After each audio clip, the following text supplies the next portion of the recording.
오늘 우리에게 주시는 하나님의 말씀 마태복음 5장 38절부터 48절까지의 말씀입니다. 눈은 눈으로 이는 이로 갚아라 하고 말한 것을 너희는 들었다. 그러나 나는 너희에게 말한다. 악한 사람에게 맞서지 말아라. 누가 내 오른쪽 뺨을 치거든 왼쪽 뺨마저 돌려대어라. 너를 걸어 고소하여 내 속옷을 가지려는 사람에게는 겉옷까지도 내주어라. 누가 너더러 억지로 오리를 가자고 하거든 심리를 같이 가주어라. 내게 달라는 사람에게는 주고 내게 꾸려고 하는 사람을 물리치지 말아라. 내 이웃을 사랑하고 내 원수를 미워하여라 하고 말한 것을 너희는 들었다. 그러나 나는 너희에게 말한다. 너희 원수를 사랑하고 너희를 박해하는 사람을 위하여 기도하여라. 그래야만 너희가 하늘에 계신 너희 아버지의 자녀가 될 것이다. 아버지께서는 악한 사람에게나 선한 사람에게나 똑같이 해를 떠오르게 하시고 의로운 사람에게나 불의한 사람에게나 똑같이 비를 내려주신다. 너희를 사랑하는 사람만 너희가 사랑하면 무슨 상을 받겠느냐? 세리도 그만큼은 하지 않느냐? 또 너희가 너희 형제 자매들에게만 인사를 하면서 지내면 남보다 나을 것이 무엇이냐? 이방 사람들도 그만큼은 하지 않느냐? 그러므로 하늘에 계신 너희 아버지께서 완전하신 것 같이 너희도 완전하여라. 아멘. 우리는 산상수훈을 계속해서 살펴보고 있습니다. 산상수훈을 읽다 보면 주님께서 반복해서 사용하시는 표현 하나가 있습니다. 그것은 너희는 이렇게 들었다. 그러나 나는 이렇게 말한다. 이 부분입니다. 얼핏 보면 마치 주님께서 구약의 율법을 부정하시는 것처럼 보이기도 합니다. 하지만 주님은 분명히 말씀하셨죠. 17절 말씀에 내가 율법이나 예언자들을 폐하러 온 줄로 생각하지 마라. 폐하러 온 것이 아니라 완성하러 왔다. 자, 여기서 완성이라는 말은 성취하다 또는 가득 채우다 라는 의미입니다. 컵에 물이 반쯤 차 있을 때는 아직 부족합니다. 그런데 물이 넘치도록 채워질 때 비로소 가득 차죠. 율법도 마찬가지입니다. 이전까지는 부분적으로 이해되고 지켜지던 그 율법의 의미를 주님께서 가득 채워서 주신 말씀, 그것이 이 하나님 나라의 산상수훈입니다. 그렇다면 이 율법을 가득 채운다는 것은 무엇을 의미할까요? 율법은 이렇게 말합니다. 완벽하게 지키면 산다. 근데 문제는 이 율법을 완벽하게 지킬 수 있는 사람이 이 세상에 단 한 사람도 없다는 사실입니다. 그래서 주님은 천국에 들어갈 수 있는 의를 말씀하시면서 이런 기준을 말씀하셨습니다. 서기관과 바리새인의 의보다 더 나은 의. 당시 바리새인들은요, 당시 인간이 도달할 수 있는 가장 높은 수준의 의를, 종교적 의를 가진 사람들이었습니다. 누구보다 말씀을 진지하게 대했고 말씀을 지키기 위해서 삶 전체를 걸었던 그런 사람들이었습니다. 그런데 주님은 말씀하시죠. 그들의 의로는 천국에 들어갈 수 없다. 왜냐하면 천국은 오직 완전한 의로만 들어갈 수 있기 때문이죠. 인간 자체가 불완전한데 어떻게 인간이 만들어낸 의가 완전할 수 있겠습니까? 그래서 주님은 산상수훈의 첫 문을 이렇게 여셨습니다. 마음이 가난한 사람은 복이 있다. 천국이 그들의 것이다. 자, 여기서 가난하다는 말은 거지라는 뜻입니다. 빚을 갚을 능력이 전혀 없는 그런 상태를 말합니다. 그러니까 정리하면 나는 할 수 없음을 아는 사람, 그러나 주님은 하실 수 있음을 믿는 사람, 그 사람이 천국 백성입니다. 왜냐하면 그 사람만이 주님의 의를 완전하게 고백하고 그 의만을 붙잡아서 그 의로 천국에 들어가기 때문이죠. 자, 이런 배경 속에서 오늘 본문을 보기 원합니다. 본문은 살아가면서 악한 사람을 만났을 때 우리가 어떻게 반응해야 하는지를 다루고 있는데요. 주님이 말씀하십니다. 누군가 너의 오른쪽 뺨을 쳤으면 왼뺨도 돌려대어라. 속옷을 빼앗으려 하거든 겉옷까지 내어주라. 자, 여러분, 억울한 일을 당해서 속옷을 빼앗겼는데 겉옷을 내주면 어떻게 됩니까? 벌거벗은 몸이 돼요. 이 말씀은 단순한 도덕 훈련이 아닙니다. 착하게 살아라 그런 말씀도 아니고요. 희생해라 그것도 전부가 아닙니다. 주님은 행동만을 요구하지 않으세요. 주님은 마음을 보십니다. 율법을 지키는 행위만 있는 게 아니라 그 율법을 지키는 그 마음속의 동기, 그 마음을 보시는 것이 가득 채워진, 그래서 우리에게 다시 주어진 말씀이에요. 그래서 이어 44절에는 이렇게 말씀하십니다. 너희 원수를 사랑하고 너희를 박해하는 사람을 위하여 기도하여라. 자, 우리는 겉으로는 희생하면서 속으로는 내가 미워하는 상대를 얼마든지 정죄할 수 있습니다. 겉으로는 순종하면서 나는 말씀대로 했어. 그러니 나는 옳고 너는 틀렸어. 라고 속으로 말할 수 있습니다. 그때 주님은 물으시는 거죠. 원수를 대하는 너의 마음에 하나님을 향한 사랑이 있는가? 그 사람을 향한 사랑이 있는가?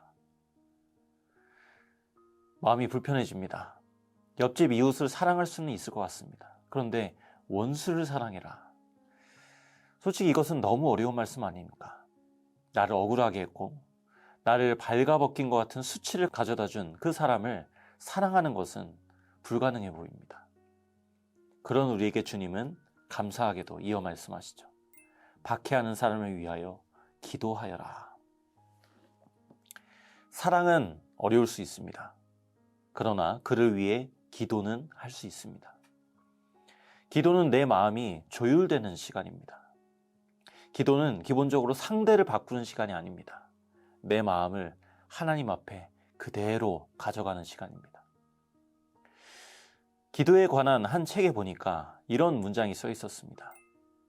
제대로 기도하려는 태도가 유일하게 잘못된 기도 방법이다. 무슨 말입니까? 기도를 바르게 해야 한다는 강박이 우리의 진실된 기도를 방해한다는 것이죠. C.S. 루이스는 기도에 대해서 이렇게 말합니다. 우리는 우리 속에 있어야 마땅한 것이 아니라 우리 속에 있는 것을 하나님 앞에 내어 놓아야 한다. 그러니까 하나님 앞에 잔인할 정도로 솔직하게 이야기하라는 겁니다. 하나님 앞에서는 정직해도 됩니다. 저 사람 때문에 너무 힘들다고 말해도 됩니다. 저 원수 때문에 억울하다고 말해도 됩니다. 근데 중요한 것은 하나님과 갖는 그 정직한 대면의 시간 속에서 하나님의 은혜가 우리 마음에 스며듭니다. 그리고 하나님 자신이 어떠한 분인지를 우리에게 알려주세요. 오늘 말씀에도 하나님의 성품이 하나 소개됩니다. 45절에 너희가 그렇게 기도해야만 그래야만 너희가 하늘에 계신 너희 아버지의 자녀가 될 것이다. 아버지께서는 악한 사람에게나 선한 사람에게나 똑같이 해를 떠오르게 하시고 의로운 사람에게나 불의한 사람에게나 똑같이 비를 내려주신다. 자, 하나님의 성품이 소개됩니다. 하나님은 은혜의 하나님이세요. 악한 자에게도 해를 비추시고 불의한 자에게도 해를 비추시고 똑같이 비를 내려주십니다. 물론 하나님은 선과 악을 구별하십니다. 그러나 은혜는 차별하지 않으세요. 우리에게도 동일하게 말씀하시는 겁니다. 악을 무조건 덮으라는 게 아닙니다. 은혜 안에 살라고 하는 겁니다. 마지막 48절이 바로 그 말씀인데요. 그러므로 하늘에 계신 너희 아버지께서 완전하신 것 같이 너희도 완전하여라. 여기서 말하는 완전함은 완벽이 아닙니다. 결코 실수도 해서는 안 된다는 게 아닙니다. 유일하게 완전하신 주님과의 관계 속에 있으라는 말입니다. 바리새인의 길도 아니고요. 노력으로 그런 완전한 의를 완성해내라, 따내라 그런 말도 아닙니다.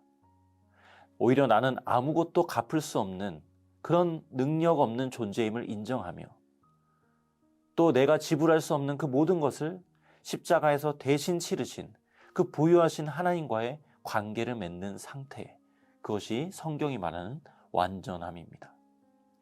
45절에 그래야만 너희가 하늘에 계신 너희 아버지의 자녀가 될 것이다 라고 하시죠. 자, 제가 아이들을 키우면서 놀라는 사실이 하나 있습니다. 정말 무섭게 부모의 모습을 담는다는 거죠. 저도 그렇습니다. 돌아보면 저의 행동이나 사고방식이나 정말 제 부모님을 쏙 빼닮았습니다. 닮으려고 저는 애쓴 적이 없습니다. 그저 함께 밥을 먹고 시간을 보내고 그 긴 시간을 함께 살아가다 보니 닮아져 있었습니다. 그러니까 하나님의 말씀도 똑같습니다. 이 말은 너희가 잘하면 내가 나의 자녀로 너희들을 인정해 주겠다가 아닙니다. 조건부가 아니고요.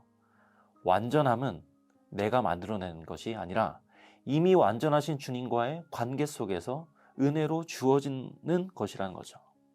하나님의 자녀는 이미 되었으니 더욱 자녀로 만들어져 간다는 겁니다. 그러니까 원수를 사랑하는 말씀도 우리가 먼저 그 사랑을 받았음을 잊지 말라는 말씀입니다. 우리가 아직 원수 되었을 때 우리를 사랑하신 주님과 함께 살아갈 때 우리는 주님을 닮아갑니다. 주님의 시선이 우리의 시선이 되어 가고요. 원수에게까지도 해를 주시고 비를 내리셨던 것처럼 우리도 그분을 닮아 은혜의 통로가 될 것을 믿습니다. 말씀 마무리하겠습니다. 산상수훈은 우리가 더 잘하라는 말씀이 아닙니다. 이미 완전하신 주님의 의로우심 안에 살라는 초청입니다. 가난한 심령을 은혜로 가득 채우시는 하나님, 오늘도 그 의에 줄이고 목마른 우리 심령에 은혜로 적셔주시옵소서. 기도해 보면 어떨까요? 10분의 시간도 내게 벅차다면 1분만 기도하라는 권면을 들어본 적이 있습니다. 1분이라도, 30초라도 우리 삶 가운데 그렇게 바쁘게 돌아가는데 잔인할 정도로 정직하게 하나님 앞에 내 마음을 가져가 보면 어떨까요? 그 기도하는 가운데 흘러 들어오는 은혜의 주입이 오늘도 우리를 살게 하고 우리의 삶을 하나님의 자녀답게 만들어 가실 것을 믿습니다. 그렇게 우리 삶을 통해 하나님의 아버지 되심이 또한 드러나게 될 줄 믿습니다. 이런 천국 백성으로 더욱 세워지는 저와 여러분 될 수 있기를 주님의 이름으로 간절히 소원합니다. 기도하겠습니다. 하나님 아버지, 그리스도 안에서 저희는 이미 완전함을 고백합니다. 우리의 모습은 비록 흠이 많고 부족해 보이지만 하나님께서 우리에게 그리스도를 보내주셨고 그리스도의 완전한 구원 안에 우리를 덮어주셨기에 하나님은 우리를 보실 때 완전하다 말씀하시는 그 놀라운 은혜와 사랑을 깊이 묵상하는 저희들 되게 하여 주시옵소서.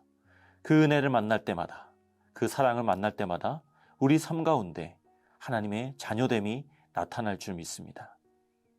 그렇게 우리 더욱더 하나님의 사랑 안에 거하는 저희들 될 수 있도록 도와주시고 그 사랑이 우리 삶 곳곳에 나타나는 저희들의 삶이 되도록 주님 이끌어 주시옵소서. 예수님의 이름으로 감사드리며 기도드립니다. 아멘.